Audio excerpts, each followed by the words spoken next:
अच्छे और बुरे भावों की उत्पत्ति, ये 10 बातें प्रधान होती हैं। आपके अंदर अच्छे भाव आ रहे या बुरे भाव आ रहे तो उनमें ये 10 बातें प्रधान हैं। पहला, स्थान। आप कहां बैठे हैं, कहां रह रहे हैं, किस जगह खड़े हैं, आपको स्थान देख करके ही बर्ताव में उतरना है। जैसे मंदिरालय है, आप वहां खड़े होंगे तो तमोगुण अपने आप बढ़ने लगेगा, आसुरी प्रवृत्ति बढ़ने लगेगी। ऐसे ऐसे जिस स्थान पर खड़े होने से, देखने से, बात करने से हमारी वृत्ति बिगड़ रही, उस स्थान का तत्काल त्याग कर देना चाहिए, वहां से हट जाना चाहिए। पहला है स्थान। जैसे सत्संग, यमुना जी का एकांतिक पावन तट, किसी लता के नीचे, किसी संत भगवान के सानिध्य में, अब हमारा ये स्थान भजन वृत्ति बढ़ाएगा। उस व्यक्ति का घर जिसके पास जाने से वासनाएं बढ़ रही, उस स्थान में जहां दृश्य देखने से हमारे अंदर गंदी बातें आ रही, पहला है स्थान। दूसरा है अन्न। बहुत बड़ा प्रभाव अन्न का होता है। अगर अधर्म के द्वारा कमाया हुआ अन्न है तो बुद्धि अधर्म में ही लगेगी। यदि भोजन पकाते समय, रसोई रांधते समय आप विकारात्मक चिंतन कर रहे हैं तो कोई भी प्रसाद पाए उसके अंदर विकार जागृत हो जाएगा। अन्न का बहुत बड़ा प्रभाव पड़ता है। एक हो रही तो नाम कीर्तन शुरू कर दो, भोजन मत पाना, नाम कीर्तन शुरू, बिल्कुल शांति मिल जाएगी, बिल्कुल। और ये तो उदाहरण महापुरुष इसलिए देते कि हम सावधान रहें। हमारे अच्छे भाव या बुरे भाव में ये 10 बातें बहुत प्रभाव डालती हैं। पहला स्थान, दूसरा अन्न, और तीसरा जल। पानी भी बहुत संभाल के।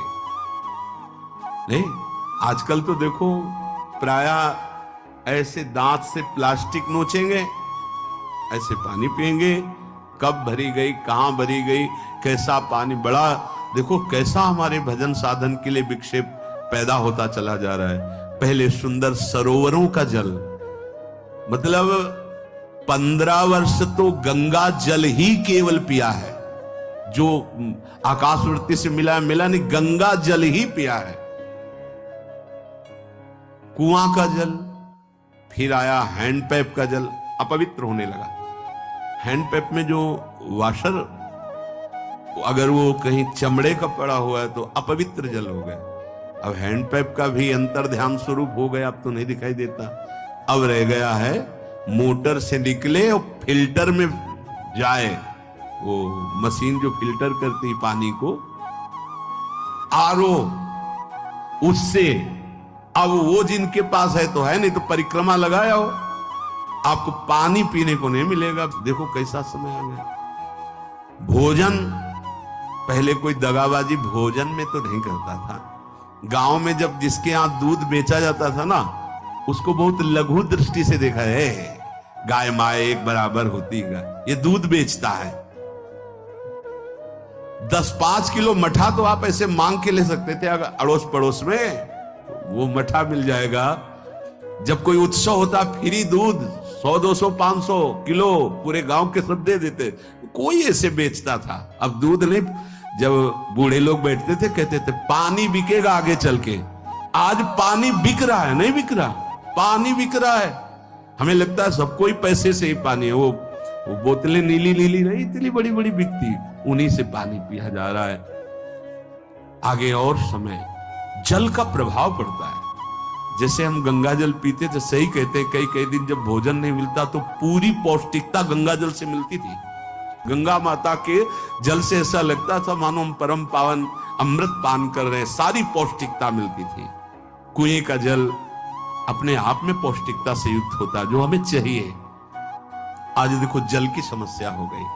पवित्र जल पीने के लिए हम तरस रहे, कहां है जल और कैसे मिलेगा जल?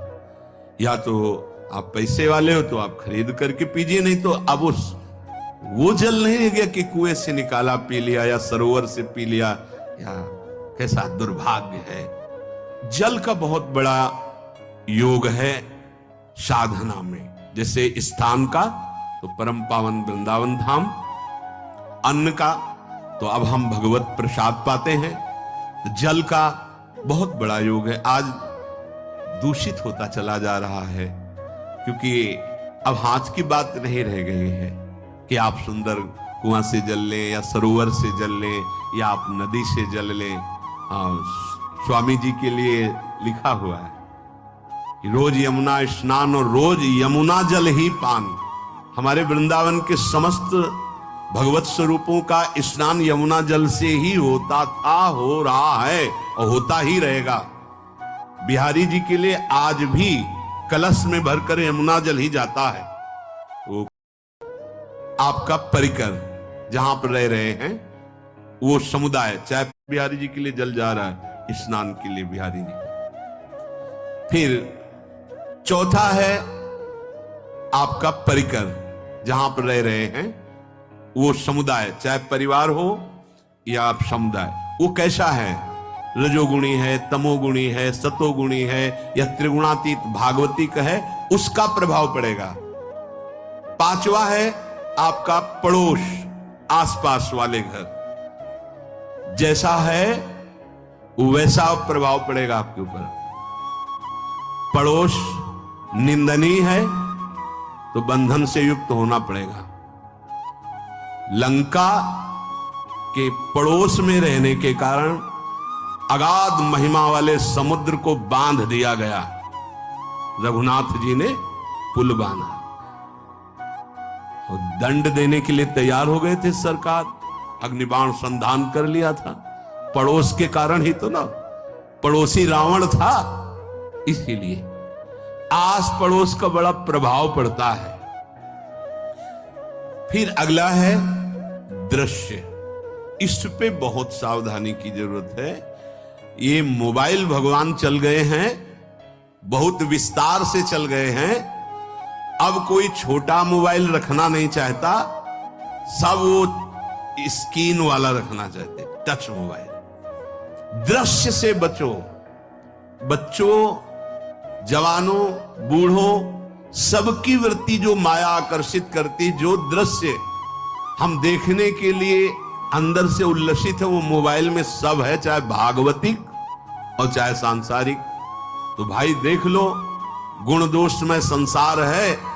अगर आप दोष ग्रहण करना चाहते तो दोष ले लो, गुण तो गुण। बहुत बहुत खतरनाक विषय है और बहुत लाभदायक विषय है।